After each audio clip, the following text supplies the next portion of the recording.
zerince de 2017 da hatiye avakirin. Destpeki dibin siya çande de cihdigert. Yani gelek kesat digut yani kevana zerin çiye naveveş külereti. Yani jiber ku dibin siya çande de mabu yani tikesine de zani çiye. و نها ساواک سازی هاتی آوا گرن یعنی نو خواهد جکو ده گره جهیلالا زیرین و که کوانا زیرین هاتیه آوا گرن نزی سه اندام من کوانا زیرین هنه او جه سر بخواه همو جنن یعنی چه بیجم ده تمنی 6 سالی حتی 12 سالی حیا 18 سالی حیا 25 یعنی حتی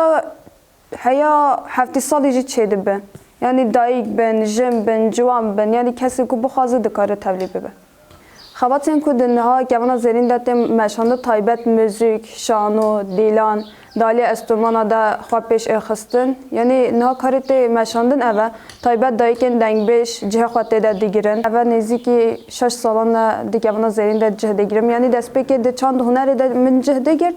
پشتی که سازیا کوانا زیرین یا سر بخواهات آوه کرن اما که جنین چند هنری همو دوی داره دا کار دیکن و کار خود دادن مشاندن. حس کردن امنا به هنر و دالی چانده ده هنر و جزارکاتی دست بردی که تایبت و که جنه که میگل خواستیانی دالی استورمانا ده دالی موزیک ده خواب پیش بخم چه بجم دمم کو بچکای ما تماشای تلویزیون دیگر هنرمند کردید یعنی چه سر بخواد چند صحنه ده کار دیگر استرانه ده بجم یعنی خیال من جا او بکو یعنی عینی وکوا لیبیم یعنی ببم هنرمند که مازن ده هر عالیه ده خواب پیش بخم ذاتم خواسته کم زارکاتی هبو جبو هنری جبو عالیه دنگ ده خواب پیش بخم استران بجم تایبت یعنی مالباتم عالیه یعنی باب دایک یعنی خواسته که وجه هبو کو از خواب پیش بخم استرانه که کو مجبور است آدار آمده کری استرانه ویناری یا روزده از خوازم جبو و استرانه بستریم Hoy nari te narimle Hoy nari te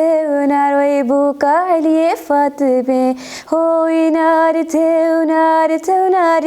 narimle Hoy nari te nari bu kaliye fatme İşte ko كيفانا زين هطا باكرن صالح 2017 ده مخاص استلبونه خاطي بكم جبو خيالي خوا بيك بينم خباتن من